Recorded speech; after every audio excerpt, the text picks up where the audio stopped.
Yes, in this particular class, we'll talk about your semiconductors. Okay, so what are semiconductors? ठीक है, semiconductors, as its name itself indicate, materials which lie between your conductors and insulators. Okay, इनकी जो property है, conductors की क्या property होती है कि इसकी कंडक्टिविटी जो है वो बहुत ज़्यादा होती है. ठीक है, ये रजिस्टिविटी मैंने लिख दिया.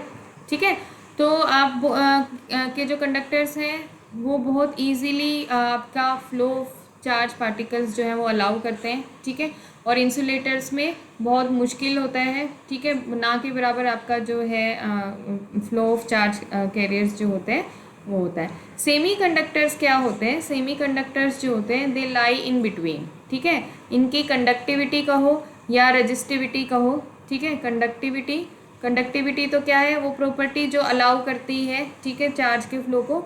रजिस्टिविटी क्या है?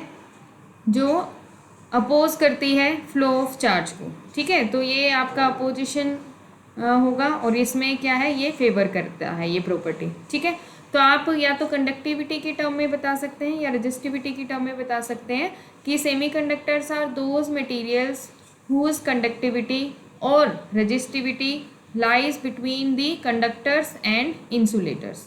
ओके, तो यहाँ पर जो है इन्होंने ये एक टेबल दी हुई है. इस टेबल में आप देखेंगे तो मटेरियल्स जो है इन्होंने दिए हुए हैं. ये है आपका सिल्वर, कॉपर, एल्यूमिनियम. ठीक है, ये क्या होते हैं? गुड कंडक्टर्स होते हैं. ठीक है, इनकी जो रजिस्टिविटी है या कंडक्टिविटी जो है, देखिए यहाँ पे कंडक्टिविटी 10⁻⁷ के ऑर्डर की है और रजिस्टिविटी बहुत कम है, 10⁻⁸ के ऑर्डर की है. ठीक है, अगर हम ग्लास और रबड़ की बात करें जो कि इंसुलेटर्स हैं, तो यहाँ पे देखिए, यहाँ पे 10⁻⁷ का ऑर्डर था और यहाँ पे देखिए 10⁻⁻12 पे पहुँच गया है. एंड आपका रजिस्टिविटी जो है वो बहुत ज़्यादा हो गया, 10⁻11, जो कि यहाँ पे 10⁻⁸ था. सेमी कंडक्टर्स के केस में क्या हो रहा है कि आपका जो है इन बिटवीन आपकी जो रेंज है वो है. ठीक है, 1.54. ठीक है, एंड 5 × 10⁻⁻4 और यहाँ पे रजिस्टिविटी भी 10⁻⁻1 और 10⁻3. यहाँ पे इसका कंडक्टिविटी कम है सिलिकन का, तो रजिस्टिविटी ज़्यादा है. यहाँ पे इसकी कंडक्टिविटी ज़्यादा है एज़ कम्पेयर टू सिलिकन, तो आपका जो रजिस्टिविटी है वो कम है. ओवरऑल आपका जो कंडक्टिविटी और रजिस्टिविटी है that will lie in between the conductors and insulator for semi conductors. ठीक है, तो इस तरीके से हम ये मटेरियल को डिफाइन करते हैं कि semiconductors are those materials whose conductivity और resistivity lie between the conductors and insulators. Okay, अब इंट्रिंसिक सेमी कंडक्टर्स जो हैं they are of two type. Okay, intrinsic semiconductors and extrinsic semiconductor. ठीक है, सेमीकंडक्टर्स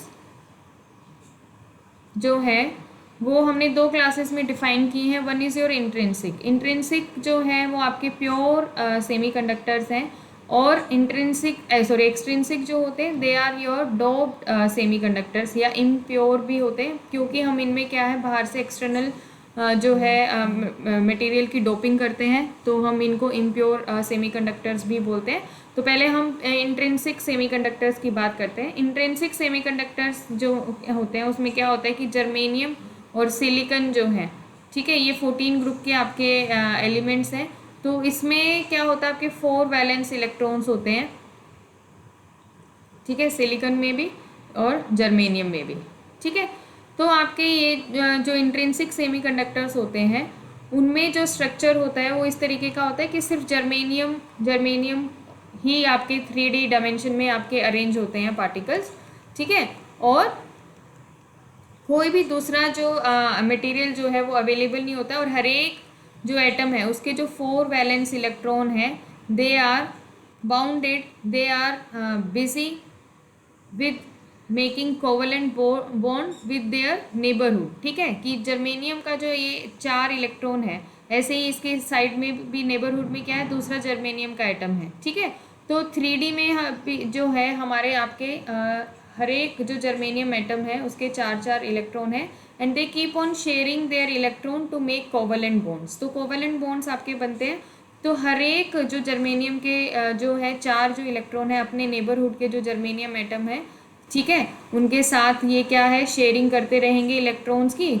ओके, क्योंकि complete shell करने के लिए क्या आपको 8 इलेक्ट्रॉन्स चाहिए, इनके पास 4 हैं, तो ये क्या करते हैं, 4 अपने और 4 दूसरा जो नेबरहुड में जर्मेनियम एटम उसके साथ शेयर करके कोवलेंट बॉन्ड जो है वो बनाते हैं, so that they will get overall 8 electrons. ठीक है, तो इंट्रिंसिक सेमीकंडक्टर्स में क्या होता है कि कोई भी फ्री इलेक्ट्रॉन जो है वो आपका अवेलेबल नहीं होता है at such at 0 kelvin. 0 kelvin जो है एब्सोल्यूट 0 जो टेम्परेचर है, उस केस में क्या होता है कि आपकी इलेक्ट्रॉन्स के पास कोई थर्मल एनर्जी नहीं है, no excess energy, no thermal energy. ठीक है, तो ये क्या हो जाते हैं, आपके 0 केल्विन पे आपके इलेक्ट्रॉन्स जो हैं वो फिक्स हो गए हैं अपने रिस्पेक्टिव कोवलेंट बॉन्ड्स में। ठीक है, लेकिन जैसे ही आप इनको थोड़ी सी थर्मल एनर्जी दोगे, आप हीट करोगे इस मटेरियल को, देन देर इज़ प्रोबेबिलिटी कि कोई एक इलेक्ट्रॉन जो है आपके लोअर ग्राउंड स्टेट से थोड़े एक्साइटेड स्टेट में चला जाए, लेकिन ये बहुत कम नंबर होता है। ठीक है, तो इसके करस्पॉन्डिंग जो करंट हमें मिलेगा that is of no practical use, it is very small. ठीक है, बहुत ही स्मॉल अमाउंट में हमें करंट मिलता है इंट्रिंसिक सेमीकंडक्टर्स में, because no free electrons are available at absolute 0 temperature, and when you increase the temperature very small number of electrons are excited, and the current which is generated in intrinsic semiconductor at higher temperature that is very small of no practical use, उसका कोई हम practical use नहीं कर सकते, वो इतना sufficient नहीं होता है कि हम उससे कोई कुछ उसका यूज़ कर सके किसी प्रैक्टिकल पर्पज़ के लिए। ठीक है, तो ऐसा क्यों होता है, क्योंकि नंबर ऑफ इलेक्ट्रॉन्स जो अवेलेबल हैं फॉर कंडक्टिविटी वो बहुत कम होते हैं इंट्रिंसिक सेमीकंडक्टर्स में। ठीक है, तो अब जो है हम बात करते हैं अगर इसकी हमें बढ़ानी है, अगर कंडक्टिविटी हमें प्रैक्टिकल यूज़ करना है सेमीकंडक्टर का, ओके, तो उस केस में क्या होता है, हम बात करेंगे एक्सट्रिंसिक या डोप्ड सेमीकंडक्टर हम उन्हें बुलाते हैं। ठीक है, होता क्या है, द सेम लाइक जैसे जर्मेनियम का है सेम इसी तरीके से सिलिकॉन में भी वही सेम 4 वैलेंस इलेक्ट्रॉन्स हैं आपके, and they are making bonds with their neighbourhood में जो भी आपके पास एटम्स अवेलेबल हैं, तो सिलिकॉन के ही अवेलेबल है, ये आपका पूरा 3 डायमेंशन में एक्सटेंड होता रहता है। तो यहाँ पे ये 2 इलेक्ट्रॉन्स हैं इन 2 एटम्स की। ठीक है, अब डोपिंग में हम क्या करते हैं कि हम एक्सटर्नल कोई जो है इम्प्योरिटी डालते हैं। ठीक है, या तो 13 ग्रुप से, ठीक है, या 15 ग्रुप से। ओके, तो उससे क्या होता है कि यहाँ पे ये जो सिलिकॉन जो एटम है ये रिप्लेस हम कर देते हैं, लेटर से हमने 13 ग्रुप के एल्यूमिनियम से रिप्लेस कर दिया। ठीक है, तो उसमें क्या था, आपके पहले तो सिलिकॉन में 4 इलेक्ट्रॉन्स अवेलेबल थे, अब एल्यूमिनियम में होंगे अवेलेबल ओनली 3। ठीक है, लेटर से 1, 2 एंड 3। यहाँ पे क्या हो गई, एक वैकेंसी क्रिएट हो गई। ओके, तो ये वैकेंसी जो एक क्रिएट हो गई है, अब इस वैकेंसी को फिल करने के लिए कोई भी इलेक्ट्रॉन जो है कहीं से भी उठ के आएगा, इसको फिल करने की कोशिश करेगा। ठीक है, ये इलेक्ट्रॉन जो यहाँ पे था पहले वो लेटर से यहाँ आ गया है, तो यहाँ पे आपका एक होल क्रिएट हो गया। ठीक है, होल मतलब एब्सेंस ऑफ इलेक्ट्रॉन। ठीक है, अब ये जो वैकेंसी यहाँ पे क्रिएट हुई उसको लेटर से फिल करने के लिए यहाँ पे जो इलेक्ट्रॉन था वो यहाँ पे चला, तो यहाँ पे होल क्रिएट हो गया।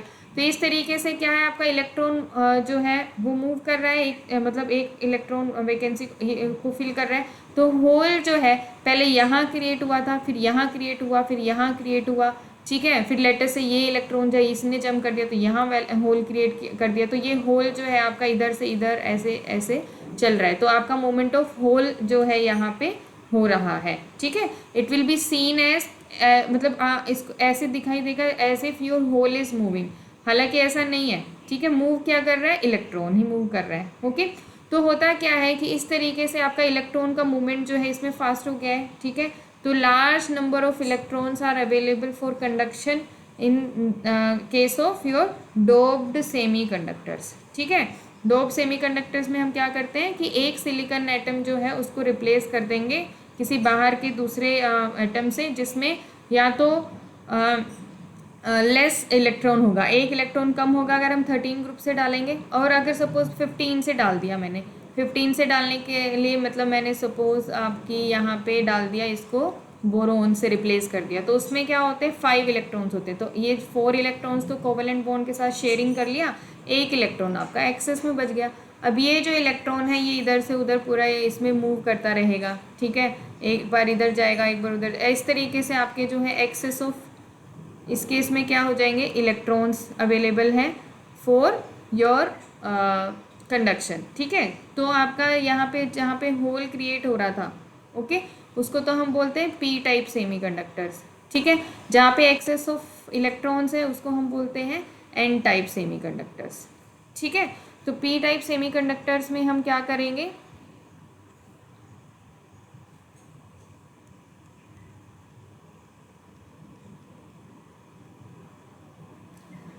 पी टाइप सेमीकंडक्टर्स में हमारी जो है 3 वैलेंस इलेक्ट्रॉन्स हमारे होंगे, ठीक है। कि अच्छा मैंने बोरोन बोल दिया, boron is from 13 only, sorry, ठीक है।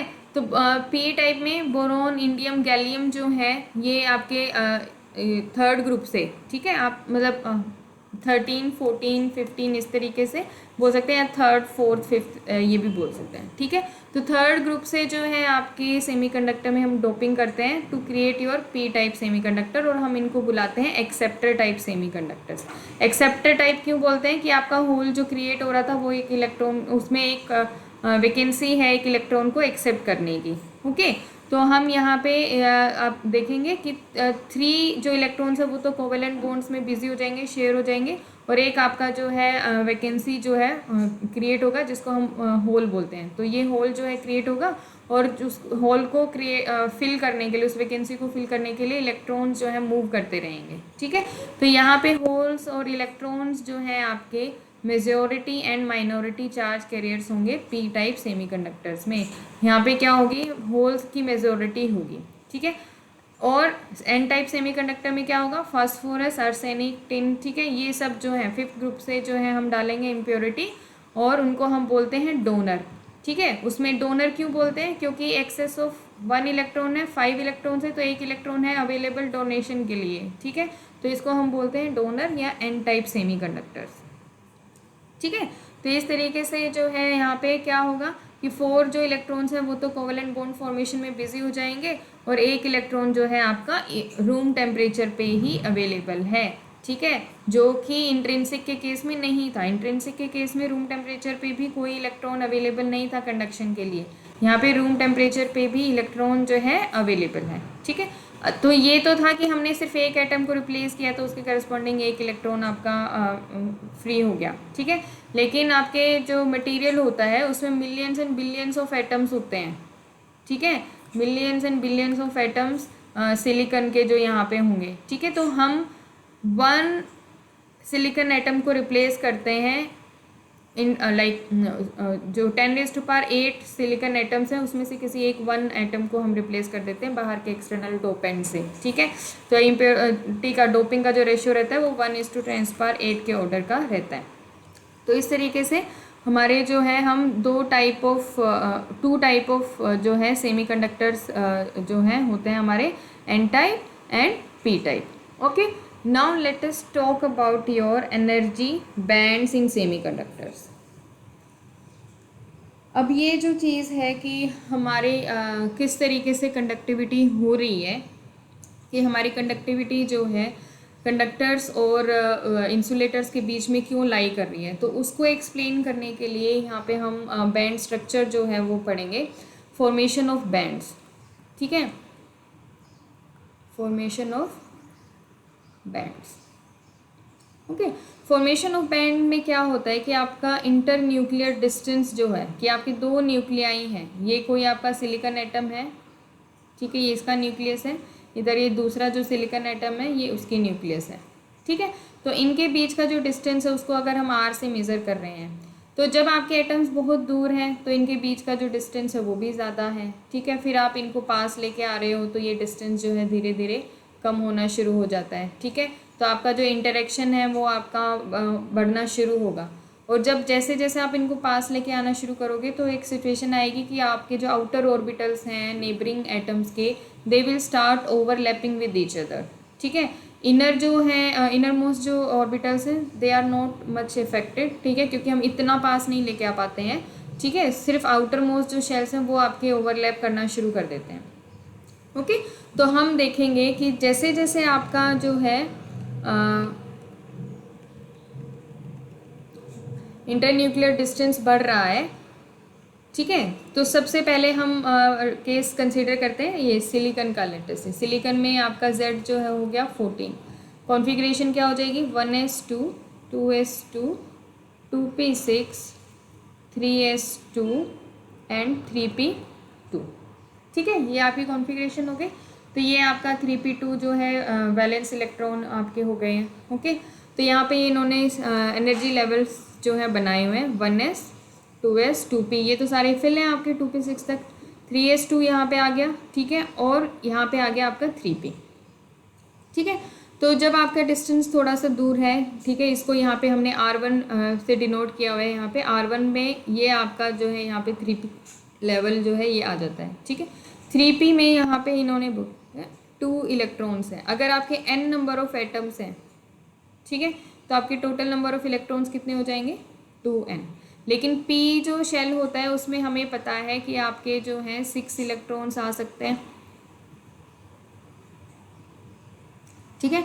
तो आपके एक अगर एटम होता है तो उसमें तो आपके 6 इलेक्ट्रॉन्स आ सकते हैं, मतलब 6 वैकेंसी। अगर n एटम्स है तो आपके 6n total number of vacancy है, और वो फिल कितनी की ने की है 2n ने की है। तो out of 6n 2n are filled, ठीक है, and 4n are vacant, unfilled states हैं, ठीक है। तो अब यहाँ पे 3p इलेक्ट्रॉन्स जो हैं उसमें से 2p आपके फिल्ड है और 4n जो है आपके अनफिल्ड है। अब आप धीरे धीरे और आपका इंटरन्यूक्लियर डिस्टेंस जो है उसको कम करते जाएंगे। तो यहाँ पे क्या ये जो 3s जो लेवल था उसमें भी आपके जो बैंड्स जो हैं वो फॉर्मेशन जो है होगी, आपके जो एनर्जी लेवल्स हैं वो एक दूसरे के पास आना शुरू कर देते हैं, ठीक है। जैसे यहाँ पे अभी मैंने कहा था ना कि ओवरलैपिंग आपकी होनी शुरू हो रही है। तो क्या हो रहा है कि आपके जो पहले सपोज आपके एनर्जी लेवल्स इतने दूर दूर थे, ठीक है, अब आपकी नेबरिंग जो है एटम उसके भी सेम इसी एनर्जी लेवल पे लाई करेगा, ठीक है। तो आपको यहाँ पे बहुत सारे जो हैं एनर्जी लेवल्स जो है आपके मिलेंगे। सपोज ये तो है आपका 3s और ये बात कर रही हूँ मैं 3p की। तो आप जितने नंबर ऑफ इलेक्ट्रॉन एटम्स जो हैं लेके आएंगे, अगर सपोज आपने 5 नंबर ऑफ एटम्स लेके आए हैं तो आपको यहाँ पे क्लोजली स्पेस 5 जो है एनर्जी लेवल्स आपके लाई करेंगे, क्योंकि एनर्जी लेवल तो सबका सेम है।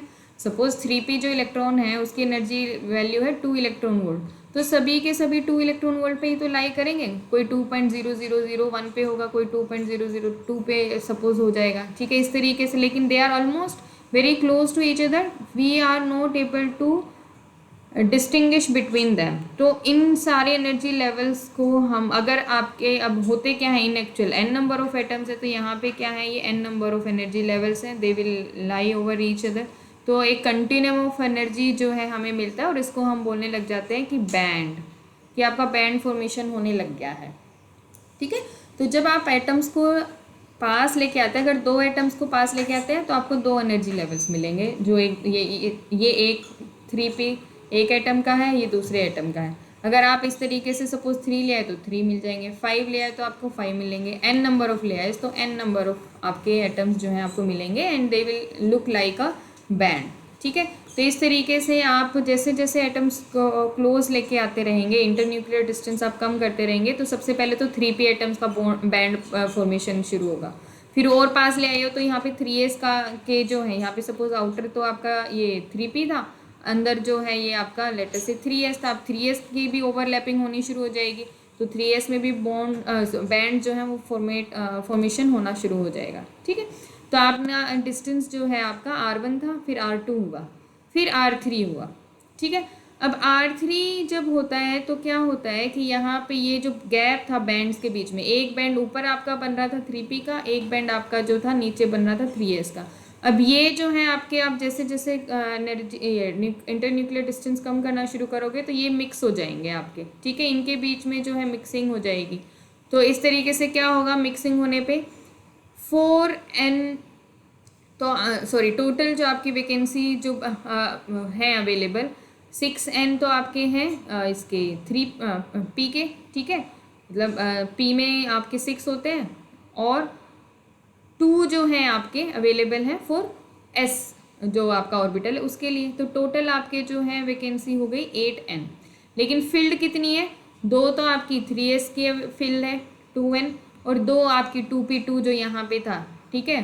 तो 2n इसकी हैं और 2n इसके हैं इलेक्ट्रॉन, तो 2n प्लस 2n जो है टोटल आपके जो है 4n number of electrons he available हैं फिल करने के लिए, कितने 8n वैकेंसीज। तो इसमें क्या होता है, यहाँ पे जब मिक्सिंग हो रही है तो यहाँ पे 8n वैकेंसीज हैं जिसमें से 4n इलेक्ट्रॉन्स ही अवेलेबल है उनको फिल करने के लिए। फिर आप फर्दर अगर आप उनका इंटर न्यूक्लियर डिस्टेंस डिक्रीज करोगे तो क्या होगा, ऑल ऑफ अ सडन कि आपका ना बैंड जो है वो वापस अलग होना शुरू हो जाएंगे, स्प्लिटिंग ऑफ बैंड जो है वो होनी शुरू हो जाएगी।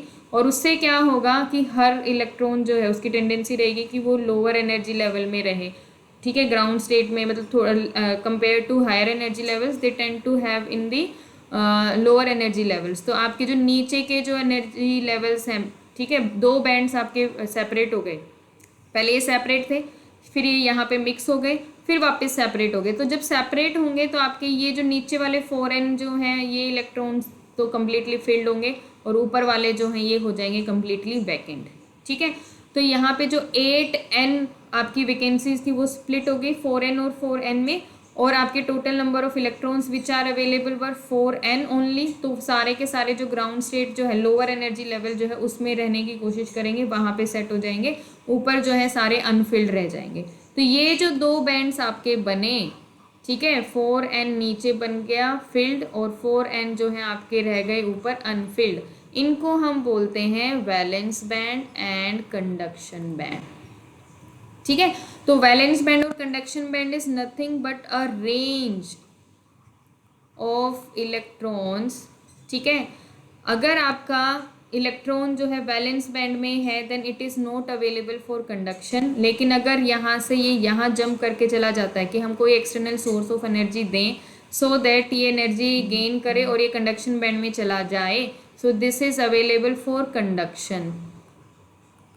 तो जो कंडक्टिंग इलेक्ट्रॉन्स होते हैं उनको हम बोलते हैं कि they are in conduction band, ठीक है। तो कंडक्शन बैंड क्या है, conduction band is the range of energy for electrons which are available for conduction, या फिर हम इस तरीके से कहें कि जो इलेक्ट्रॉन्स कंडक्शन बैंड में है वो आपके मतलब कंडक्ट करेंगे, ठीक है, they are available for conduction. या हम ये कह सकते हैं कि किसी भी इलेक्ट्रॉन को अगर कंडक्शन करना है, ठीक है, तो उसको कंडक्शन बैंड में जाना होगा, ठीक है। और any electron possessing an energy in the range of conduction band, अगर मैं ये कहूँ इस वैलेंस बैंड की एनर्जी है 2 इलेक्ट्रॉन वोल्ट और कंडक्शन बैंड की 4 इलेक्ट्रॉन वोल्ट, तो कोई भी इलेक्ट्रॉन कंडक्शन के लिए अवेलेबल होगा तो उसकी एनर्जी जो है वो 4 इलेक्ट्रॉन वोल्ट की रेंज में होगी। 4 से लेटर से यहाँ पे ये 5 इलेक्ट्रॉन वोल्ट है, ठीक है, इस एनर्जी रेंज में होगी वो अवेलेबल।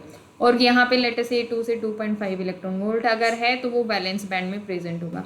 तो बैलेंस बैंड और conduction band is nothing but the range of energies in which your electron is residing, ठीक है। बैलेंस बैंड में है तो that is not available for conduction, conduction band में है तो that is available for conduction as the name itself indicate, ठीक है। तो अब इसको एक बार फिर से समझिए, हमारी जो कॉन्फ़िगरेशन थी उसके अकॉर्डिंग हमने देखा आउटर मोस्ट शेल जो है वो आपके 3s2 एंड 3p2 है, ठीक है। तो यहाँ पे आप जैसे जैसे इंटर न्यूक्लियर डिस्टेंस को कम करते जाएंगे आपके जो एनर्जी लेवल्स जो हैं, बहुत सारे n नंबर ऑफ एटम्स हैं, they will be closely spaced, ठीक है। तो वो आप आइडेंटिफाई नहीं कर पाएंगे, डिस्टिंग्विश नहीं कर पाएंगे अलग अलग एटम्स के अलग अलग एनर्जी लेवल्स के, 3p लेवल्स के, ठीक है। तो you will see a formation of band, ठीक है, कंटिन्यूम ऑफ एनर्जी रेंज आपको दिखाई देगा, ठीक है, कि 2 से लेटर से 3 इलेक्ट्रॉन वोल्ट या 2.5 इलेक्ट्रॉन वोल्ट, बहुत कम रेंज ऐसे, ठीक है। तो ये जो बैंड जो आपका फॉर्मेशन यहाँ पे होगा, सबसे पहले तो आउटर जो ऑर्बिटल है उसका फॉर्मेशन होगा 3p का, फिर आप further inter nuclear distance decrease करते रहेंगे तो फिर जो इनर वाले जो ऑर्बिटल्स हैं उनका बैंड फॉर्मेशन शुरू होगा। फिर और अगर आप कंबाइन करोगे तो ये क्या होगा, मिक्सअप हो जाएगा, मिक्स होने के बाद एक आपका पूरा ब्रॉड बैंड जो है बनेगा। तो आपके मिक्स हो गए टोटल जो इलेक्ट्रॉन्स 2p ये 3s के 2 इलेक्ट्रॉन और 3p के 2 इलेक्ट्रॉन, टोटल 4n इलेक्ट्रॉन्स है, और वैकेंसी जो है टोटल वो है आपकी 8n, ठीक है। फिर फर्दर आप इंटर न्यूक्लियर डिस्टेंस को डिक्रीज करेंगे तो ये स्प्लिटिंग हो जाती है बैंड्स की वापस, तो 4n नीचे रह जाएंगे, 4n ऊपर रह जाएंगे। ठीक है। अब जो टोटल इलेक्ट्रॉन्स है 4n वो सभी के सभी ग्राउंड स्टेट में रहने की कोशिश करेंगे, तो नीचे वाली जो वैकेंसीज है, नीचे वाले जो बैंड्स हैं उनको कम्प्लीटली फिल्ड कर देंगे, ऊपर जो 4n है ये कम्प्लीटली एम्प्टी रह जाएंगे। ठीक है, तो ये आपका यहाँ पे वैलेंस बैंड और कंडक्शन बैंड का फॉर्मेशन हो गया। अब यहाँ पे इन दोनों के बीच में जो गैप जो बना, ठीक है, इसको हम बोलते हैं फोरबिडन गैप।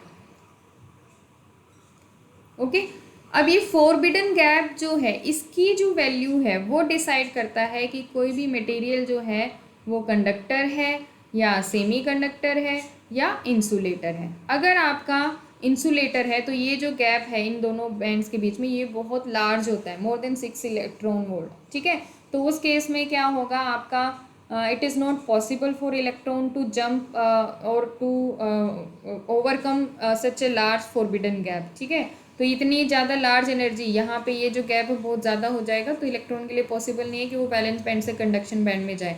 तो वो मटेरियल्स होते हैं इंसुलेटर। कंडक्शन बैंड में नंबर ऑफ इलेक्ट्रॉन्स बहुत कम है तो ऑब्वियसली कंडक्शन कम हो रहा है, इंसुलेटर बन गए। कंडक्टर्स में क्या होता है कि आपका वैलेंस बैंड और ये कंडक्शन बैंड जो है दे विल ओवरलैप, मतलब जहाँ पे ये जो है ये आपकी ओवरलैपिंग हो गई ना, ये मेटेलिक रेंज है। ठीक है, जो कंडक्टर्स जो हैं उनमें ये यहाँ पे ये चीज़ हो जाती है।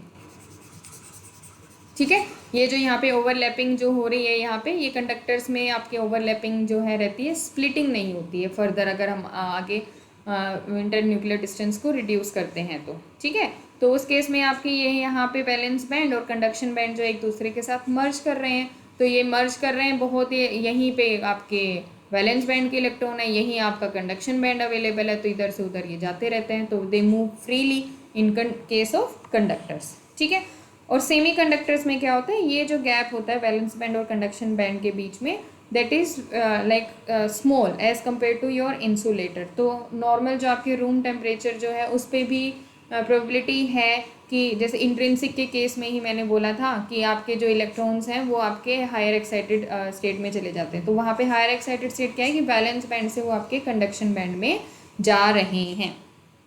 ठीक है, क्योंकि ये जो गैप है ये बहुत कम होता है। ठीक है, तो इजीली आपके जो रूम टेम्परेचर पे एनर्जी अवेलेबल है उसको उससे वो उसको ओवरकम कर सकता है।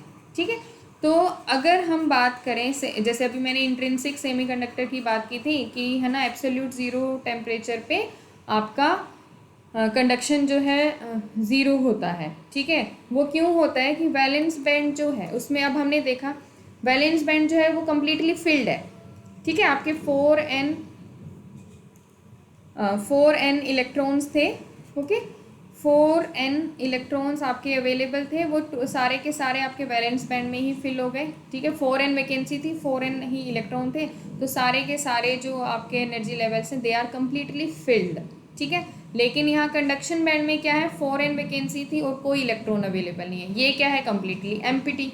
ठीक है, तो एब्सोल्यूट ज़ीरो केल्विन पे क्या होता है कि आपका जो वैलेंस बैंड जो है that is completely filled and conduction band is completely empty.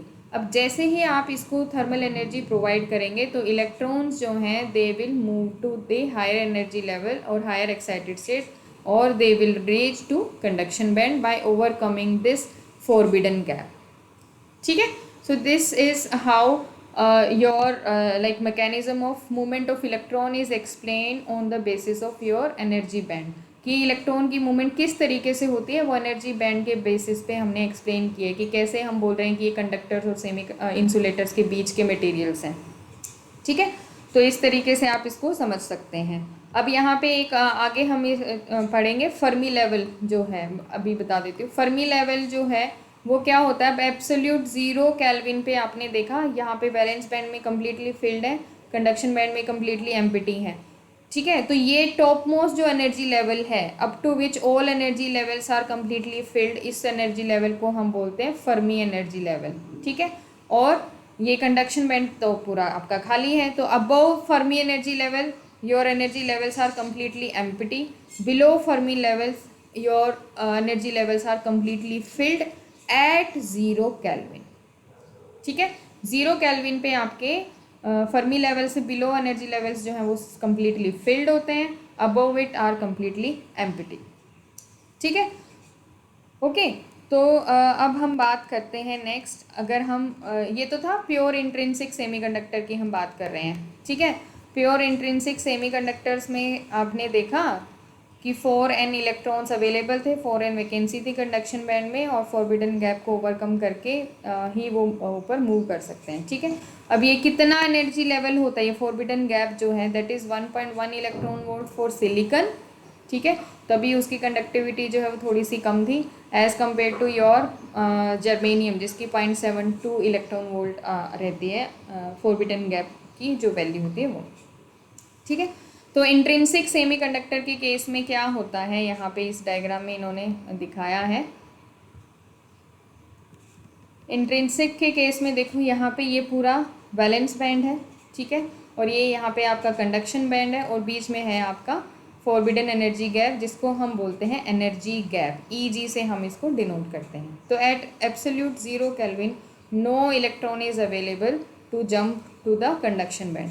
लेकिन जैसे ही आप इसका टेम्परेचर बढ़ाएंगे, ठीक है, ये सिलिकॉन के केस में 1 इलेक्ट्रॉन वोल्ट इन्होंने शो किया हुआ है, तो क्या होगा, कुछ इलेक्ट्रॉन्स जो हैं they will gain certain kinetic energy and they will jump to the conduction band, ठीक है। तो ये यहाँ पहुँच गए, तो यहाँ पे पहुँचते ही क्या है, they are free. Free in the sense मतलब बहुत सारे एनर्जी लेवल्स अवेलेबल हैं, कभी यहाँ से यहाँ जाएंगे, कभी वहाँ जाएंगे, इस तरीके से मूव करते रहेंगे। तो ये तो क्या होगा, आपका मूवमेंट ऑफ इलेक्ट्रॉन्स है, तो that means conduction is happening, ठीक है, जैसे कंडक्शन बैंड में पहुँचे, ठीक है। और यहाँ पे जब इलेक्ट्रॉन गए हैं तो यहाँ क्या वैकेंसी क्रिएट हो गई, तो absence of electron is your holes, तो यहाँ पे क्या हो गए, आपके होल्स क्रिएट हो गए, ठीक है। लेकिन इंट्रिंसिक के केस में क्या होता है कि ये जो नंबर है, नंबर ऑफ इलेक्ट्रॉन्स जो जंप कर रहे हैं, या हम ये कहें कि number of holes which are being created, that is very small, ठीक है। तो इतना स्मॉल होता है कि अब हमारे किसी प्रैक्टिकल यूज़ का नहीं होता है। तो आपके ये जो इस तरीके से हम बोल रहे हैं कि इलेक्ट्रॉन होल पेयर्स जनरेट हो रहे हैं, यहाँ पे होल्स क्रिएट हो गए, इलेक्ट्रॉन्स आपके वहाँ चले गए, तो इसको हम बोलते हैं electron hole pairs are generated, okay. अब अगर हम बात करें एक्सट्रिंसिक सेमीकंडक्टर्स की, एक्सट्रिंसिक सेमीकंडक्टर्स अब हमारे हमने देखे दो टाइप के होते हैं, पी टाइप और एन टाइप, ठीक है। पी टाइप में क्या करते हैं हम, थर्ड ग्रुप से जो है आपकी इम्प्योरिटी जो है डालते हैं, ठीक है। तो थर्ड ग्रुप के जो आपके एलिमेंट्स होते हैं उनका जो एनर्जी लेवल जो होता है, वैलेंस बैंड जो बनेगा उनका, ठीक है, that is quite near to the energy level of this valence band of your silicon या जर्मेनियम हमने जो लिया है फोर्थ ग्रुप का एलिमेंट, ठीक है। तो थर्ड ग्रुप का जो एलिमेंट होता है उसका कोई एनर्जी लेवल जो है अवेलेबल होता है यहाँ पे, that is quite nearer to your valence band, ठीक है। तो हमारी जो सिचुएशन है वो इस तरीके से हो जाती है कि एक एम्प्टी एनर्जी लेवल जो है अवेलेबल है इलेक्ट्रॉन्स के लिए जो वैलेंस बैंड में प्रेजेंट है, कि वो थोड़ी सी एनर्जी जो है उनको मिली कि रूम टेम्परेचर पे ही अगर हमने उस मटेरियल को ले आए डोप्ड सेमीकंडक्टर को, तो इलेक्ट्रॉन जो है वो यहाँ से जंप करेगा इधर ये वैलेंस बैंड का जो आपका energy level sorry third group का जो एलिमेंट है उसका जो एनर्जी लेवल अवेलेबल है, इसको हम बोलते हैं एक्सेप्टर, ठीक है। एक्सेप्टर एनर्जी लेवल, इसको हम EA से भी डिनोट करते हैं। तो एक्सेप्टर एनर्जी लेवल जो होता है that is nearer to the valence band. तो क्या हुआ, आपके कुछ इलेक्ट्रॉन्स तो आप रूम टेम्परेचर पे कंडक्शन बैंड में चले गए, कुछ आपके यहाँ पे इधर चले गए, तो आपके नंबर ऑफ होल्स तो हो गए यहाँ पे ज़्यादा, ठीक है।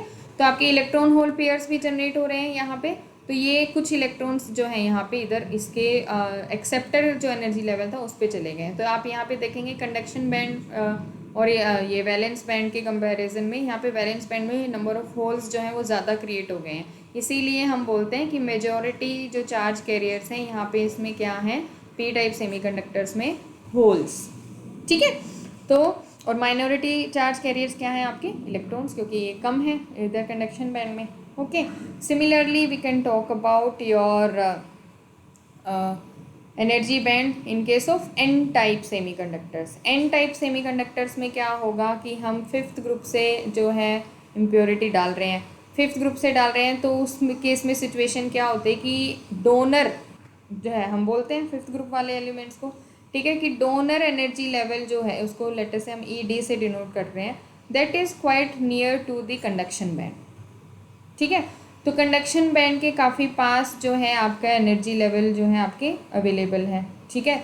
और डोनर में क्या है, एक्सेस ऑफ इलेक्ट्रॉन्स, 1/5 इलेक्ट्रॉन आपका इसमें एक्सेस है, तो वो जो इलेक्ट्रॉन है वो क्या करेगा, इस कंडक्शन बैंड में मूव कर लेगा। यहाँ पे कंडक्शन बैंड में मूव करेगा तो यहाँ पे ये होल्स क्रिएट हो गए, और कुछ इलेक्ट्रॉन्स जो है आपके यहाँ से जंप कर रहे हैं, वो पहुँच रहे हैं। तो यहाँ कंडक्शन बैंड में क्या है, larger number of electrons are available, ठीक है। तो इस केस में आपके मेजॉरिटी चार्ज कैरियर्स क्या हो गए, इलेक्ट्रॉन्स, और होल्स क्या हो गए आपके, माइनॉरिटी चार्ज कैरियर्स। तो हम हाँ किस तरीके से मॉडिफाई किया एनर्जी स्ट्रक्चर को एक्सट्रिंसिक सेमीकंडक्टर्स में, हमने क्या किया कि आपके ये जो वैलेंस बैंड और कंडक्शन बैंड अवेलेबल थे उसमें एक्सेप्टर अगर इम्प्योरिटी डाल रहे हैं तो आपका जो है वैलेंस बैंड के पास एक एनर्जी लेवल हमें मिल जाता है, ठीक है, जहाँ पे इलेक्ट्रॉन जंप कर सकता है। अब यहाँ पे क्या था, वैकेंसी थी, ठीक है ना। एक्सेप्टर में क्या था, यहाँ पे वैकेंसी थी, वो एक्सेप्ट कर सकता है इलेक्ट्रॉन्स को। अगर यहाँ पे वैकेंसी नहीं होती तो थोड़ी ना मूव कर सकता था इलेक्ट्रॉन। यहाँ पे एक्सेप्टर है, वैकेंसी है, तो ये इलेक्ट्रॉन्स यहाँ से मूव करके उस वैकेंसी को फिल कर रहे हैं। तो this is your acceptor in case of your P type semiconductor. N type semiconductor में क्या होगा, डोनर एनर्जी लेवल जो है that is nearer to your conduction band, तो यहाँ पे एक्सेस ऑफ इलेक्ट्रॉन है, they will move to here creating vacancy here. तो इस तरीके से आपके जो है डिफर करते हैं charge carriers, majority charge carriers जो हैं आपके, और माइनॉरिटी चार्ज कैरियर्स जो हैं। पी टाइप में होल्स मेजॉरिटी चार्ज कैरियर्स हैं, ए और एन टाइप में आपके इलेक्ट्रॉन्स मेजॉरिटी चार्ज कैरियर्स हैं। Okay, so in next class we'll discuss the Hall effect.